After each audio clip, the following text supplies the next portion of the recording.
Cette vidéo est la deuxième partie de la vidéo sur le processus de recrutement chez Microsoft pour les software engineers et devs. La partie 1 est sur ma chaîne si vous ne l'avez pas encore vue. 16 décembre, je reçois un email Microsoft Opportunity, SWE Full-Time, donc SWE c'est pour Software Engineer. High Importance, donc elle a réussi à mettre un tag grande importance à l'email. Dear Andre, I am contacting you regarding your application for the position of Software Engineer Full-Time position at Microsoft. Currently, we are in the process of screening and reviewing applications for our office in Dublin, as well as the opportunities we have available at the moment. In order for us to have a better understanding and facilitate a bit our work, I came to you with a question if you'll be potentially available January 13th or January 14th to take part in the final round assessment center, as well as if you'd be interested in Dublin as a location. Please be so kind and come back to me with your answer till the end of the day, December 16th. Et cette fois-ci, les gens, j'ai finalement appris de mes erreurs, surtout que là, il y avait une deadline le jour même, mais j'ai réussi à voir l'email et à répondre. J'avais répondu à peu près 3 heures après. Thank you, I appreciate your time for updating me about my application and I am happy to hear that I am considered for the final round. I am mostly interested in the London location but open to work in Dublin as well. I will be available January 14th to take part in the final round assessment center. Can you please provide me with more information about this step? Is it an on-site round or is it in remote, on Skype or Microsoft Teams? Best regards. Donc en gros, tous ces emails, je pense que c'est parce que j'avais postulé au poste de software engineer pour le bureau de Londres et le bureau de Dublin. Parce qu'à ce moment-là, je pense qu'il y avait seulement des jobs de software engineer à Dublin et pas à Londres. Et donc j'ai dit que j'étais disponible. Et j'ai pris la date la plus tard, donc le 14 janvier, ce qui est vraiment pas mal du tout comme configuration parce que je reçois cet email le 16 décembre et l'entretien il est janvier 14. Donc j'ai un mois pour vraiment préparer à fond l'entretien technique. À partir de cet email, j'étais en mode full grind, donc tous les matins hyper tôt je me levais, j'étudiais. Le soir, pareil après le taf, j'étudiais. En plus là, j'ai eu la chance d'avoir les périodes de Noël et de Nouvel An. Donc voilà. J'ai posé, je crois, je sais plus, 2 semaines ou 3 semaines pour Noël. Et en fait, pendant ces vacances, j'étudiais à fond, quoi. Je me souviens même le soir de Noël et le soir du Nouvel An, même, je codais. Mes parents, ils comprenaient pas trop. Ils demandaient pourquoi est-ce que tu codes? Et je leur disais qu'ils comprenaient pas, que voilà, c'était vraiment important pour moi. En plus de ça, c'était pendant le Covid, donc on n'était pas autorisé à avoir trop de monde pendant le Covid. On devait s'isoler, donc ça m'a beaucoup aidé, l'air de rien. Bon, même si je pense que j'aurais quand même coupé toutes les distractions pour étudier à ce moment-là. Voilà, ça a été vraiment un mois intense pour moi parce que clairement, j'avais pas le niveau. J'étais à fond, j'étudiais le livre que je vous ai conseillé, Cracking the Coding Interview, Lead Code, les trucs en ligne, et puis je m'entraînais aussi à coder sur papier. Ah oui, j'ai aussi oublié de dire à propos de mon email, j'ai demandé en gros si c'était un entretien on-site ou si c'était par vidéoconférence. Comme c'était pendant le Covid, c'était par vidéoconférence. Mais en général, les final rounds, c'est sur place. En général, ce qui se passe, c'est que tu vas sur place et en fait, tu codes sur un tableau blanc. Et personnellement, je préfère aller sur place parce que tu as vraiment une vibe des bureaux. Bon, tu as le stress et tout, bien sûr. Au moins, tu peux vraiment rencontrer les gens, un peu t'imager dans les locaux. Et en général aussi, ils te donnent du merch, donc une veste ou des trucs comme ça. Là, comme c'était par vidéoconférence, bah, c'était juste comme un call normal, quoi. Comme le phone screen interview que j'avais. Un an auparavant, donc quand j'étais encore étudiant, j'avais postulé chez Microsoft Paris pour un poste de, je crois que c'était Cloud Architect, un truc comme ça. Et c'est ce qu'ils m'avaient fait en fait. Ils m'avaient payé le vol d'avion et l'hôtel et la bouffe. Et franchement, c'était trop bien, quoi. C'était sur Paris. Et ils m'avaient payé le vol d'avion parce qu'à ce moment-là, j'étudiais en Italie. Donc j'étais en exchange à l'école polytechnique de Milan. Et franchement, voilà, c'était top. Moi, j'aime bien ce genre d'expérience. Et je sais que de nos jours, en plus, il y a de plus en plus, entre guillemets, de triche sur Internet avec tout ce qui est outils AI pour coder les tests, les coding tests ou en entretien technique, etc.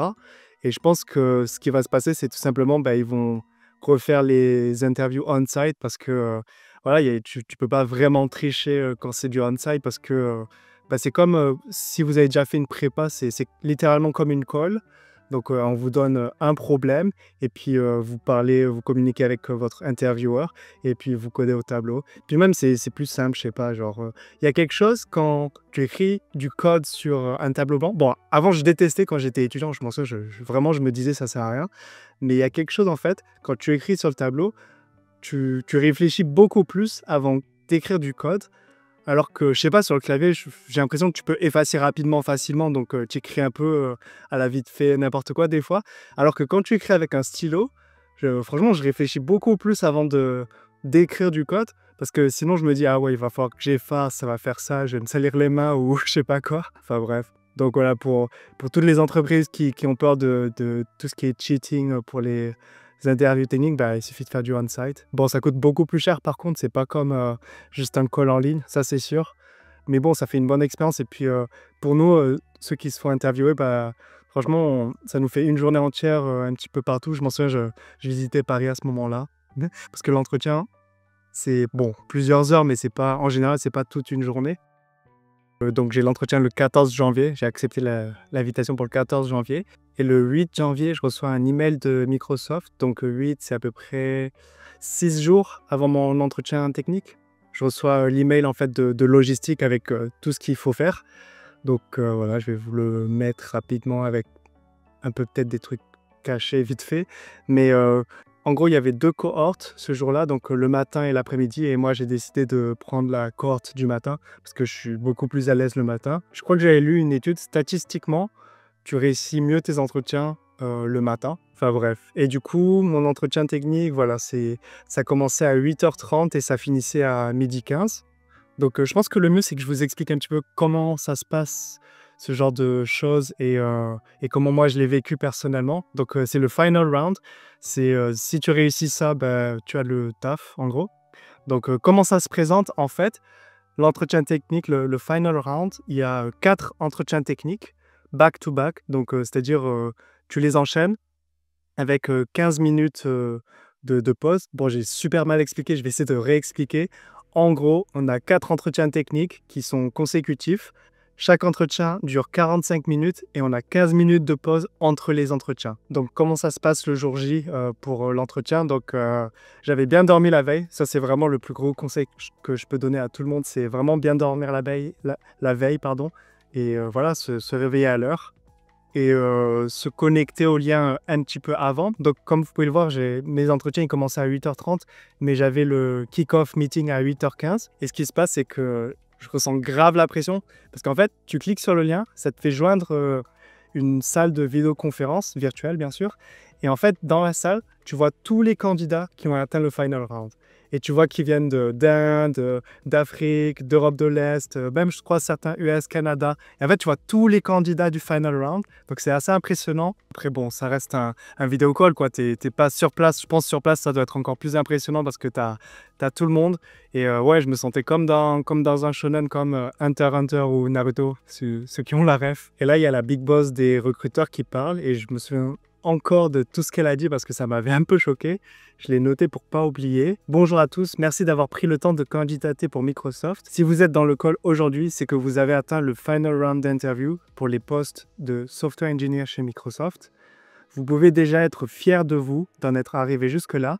Et si vous ne réussissez pas aujourd'hui, ne le prenez pas mal, ça pourra être la bonne une prochaine fois. Enfin, restons positifs. Si vous êtes là aujourd'hui, ça veut dire qu'un ingénieur Microsoft pense que vous pouvez avoir le niveau. Donc, je vais vous réexpliquer le déroulement de la journée. Donc là, elle réexplique en fait tout le processus des 4 entretiens techniques. Mais en fait, elle rajoute des trucs qu'il n'y avait pas dans l'email. Elle a rajouté, il est possible que certains d'entre vous, aujourd'hui, ne passent que 3 entretiens. Si après le 3e entretien, vous me voyez pop dans votre call, donc la big boss des recruteurs, si vous me voyez pop dans votre call, c'est que vous n'aurez pas de 4e entretien. Et là, en fait, il y a 2 raisons pourquoi vous ne passerez pas de 4e entretien et seulement 3 entretiens techniques aujourd'hui. La première raison, c'est que vous avez excellé pour les 3 premiers entretiens et qu'on juge qu'on n'a pas besoin d'un entretien supplémentaire pour savoir si on veut vous proposer une offre de CDI. Et sinon, la deuxième raison, c'est que malheureusement, peut-être que vous n'avez pas assez bien performé pour les 3 premiers entretiens et donc un 4e entretien ne changerait pas l'issue et on ne vous proposera pas de CDI.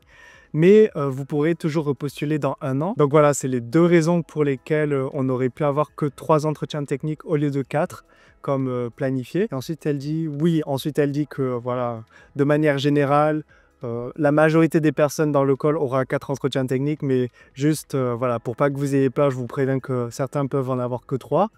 Et ensuite elle dit, si on vous propose un CDI, en général, on vous recontactera dans la semaine. Si on ne vous recontacte pas, envoyez-moi un email, mais normalement, c'est que malheureusement, on a décidé de bouger avec d'autres candidats. Après ce call, on va dire de onboarding, logistique, etc. Donc là, on a, je crois, 5 minutes de pause, un truc comme ça. Et là, en fait, ce qui se passe, c'est que chaque candidat a une room virtuelle dans le call de Teams. Et en fait, tu vas tout le temps rester dans cette room de call. Et ce qui va se passer, c'est que c'est simplement les intervieweurs qui vont popper dans ton call. Toi, tu restes dans ton call, tu fais tes trucs. Et en fait, voilà, tu fais ton entretien 45 minutes. Ensuite, l'intervieweur, il pop out. Donc là, tu as 15 minutes de pause, mais il faut que tu restes quand même dans le call. Bon, tu peux enlever la caméra quand c'est la pause, bien sûr. Mais sinon, en règle générale, pendant l'entretien technique, bon, tout le monde met la caméra. Et donc là, ce qui se passe, c'est que j'ai mes entretiens techniques. Ça se passe OK. Donc les questions, elles sont de niveau mid-level, je dirais. Donc il n'y avait pas de questions faciles, pas de questions non plus trop difficiles. Pour mes entretiens chez Microsoft, en tout cas. J'avais pas trop de confiance en moi. Donc pour moi, je pensais vraiment que j'avais fail. Parce que je sais pas pourquoi j'avais, à ce moment-là, et pensez pas que c'est ce qui se passe justement. À ce moment-là, je pensais que ce qui se passait, c'est que l'intervieweur, il te pose une question, et puis toi, tu es censé savoir en fait direct mettre du code. Première fois que tu écris du code, ça doit être parfait. Mais en fait, non. C'est vraiment un travail de communication, de communiquer sa pensée et de voilà, juste coder. Et en fait, c'est hyper important la communication parce que des fois, on interprète mal la question de l'intervieweur. Donc c'est hyper important de partager sa pensée pour que l'intervieweur t'arrête si vraiment tu fais un truc hors sujet, quoi. Enfin bref. Et du coup, bon, les 4 entretiens, ils se passent. Donc moi, j'avais pris un jour de congé chez BM, donc j'étais OK pour toute la journée. Après la matinée, bah, je me suis reposé l'après-midi. Donc ça, c'était l'entretien le 14 janvier. Ensuite, mes emails. Bon, après, il y a la recruteuse Big Boss qui, je pense, a envoyé un mail à tout le monde pour nous me remercier d'avoir pris le temps d'interviewer chez Microsoft et elle espère qu'on a eu une bonne expérience. Emoji souriant. Et je crois niveau email, timeline, etc., je suis OK. Oui, voilà, il n'y a rien de plus. Le 26 janvier, je reçois mon offre chez Microsoft. Donc, mon offre de software engineer. C'est la première vidéo publique sur ma chaîne YouTube si vous voulez aller voir. Je me suis filmé en regardant l'email. J'espère que cette vidéo vous a un petit peu aidé et démystifié un peu le processus de candidature des Big Tech. Bon, après, c'est voilà, c'est une seule candidature chez Microsoft. Il y en a plein. Donc, il y a plusieurs expériences. Mais là, c'est une expérience parmi des milliers de personnes qui postulent chez Microsoft en tant que software engineer tous les ans. Mais j'espère que ça vous aura quand même aidé parce que je sais que moi, à l'époque, j'aurais bien aimé avoir ce genre d'informations, mais j'avais pas les contacts, j'avais pas de network, je viens pas d'une grosse école. Donc, probablement, les gens de grosses écoles, ils connaissent un petit peu tous ces processus-là des Big Tech. Mais moi, je l'ignorais et l'idée de la chaîne aussi, c'est d'un peu aider un peu tout le monde, quoi. Donc, j'espère que ça vous a aidé. N'hésitez pas à vous abonner. Ciao!